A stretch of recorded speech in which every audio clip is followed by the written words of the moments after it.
Përshëndetje të dashur miq, ta mirë se erdhët. Përsëri jemi sot së bashku edhe për një tjetër recetë. Sot do të gatuajmë një pogaçe, e cila bëhet shumë shpejt dhe shumë lehtë. Brumi i cilës nuk ka nevojë fare që të pushoj, po përgatisim një recetë vjetër, tradicionale, ashtu siç është gatuar nga gjyshet tona. Pa humbur kohë, vazhdojmë me përgatitjen e brumit. Në brumin e pogaçeve nuk duhet që të mungojë kosi. Në total do të përdorim 400 gram kos. Por sigurohuni që do ta keni kosin në ambient dhume, mos paku për 2 orë, mos t'jetë i ftoftë dhe mos t'jetë direkt nga frigoriferi. Vazhdojmë shtojmë njën më të madhe.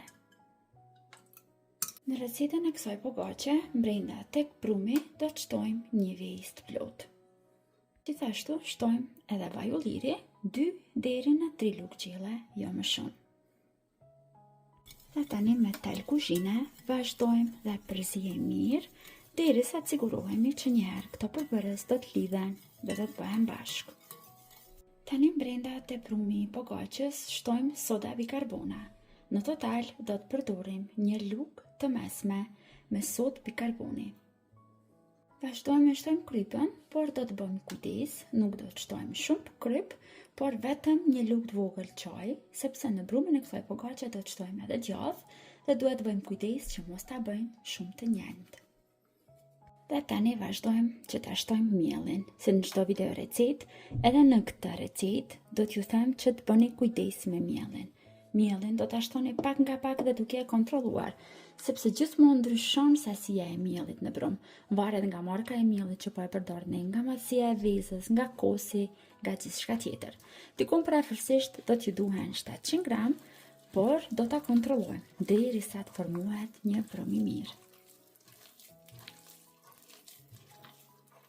Pasi e punojmë mirë brumin dhe e ngjeshim mirë për disa minuta dhe të formohet kështu një brum i mirë, vazhdojmë tani që brenda të shtojmë djathin. Unë po përdor djath të butë dhe kam coptuar në copëza më tinta. Në total do të shtojmë 200 gram djath. Shtojmë edhe shumë pak miell dhe vazhdojmë e përzijejmë edhe një herë derisa edhe djathi të futet brenda tek brumi i pogaçes. Marrim një tepsi me numër 28, poshtë tepsisë shtojmë pak vaj ulliri.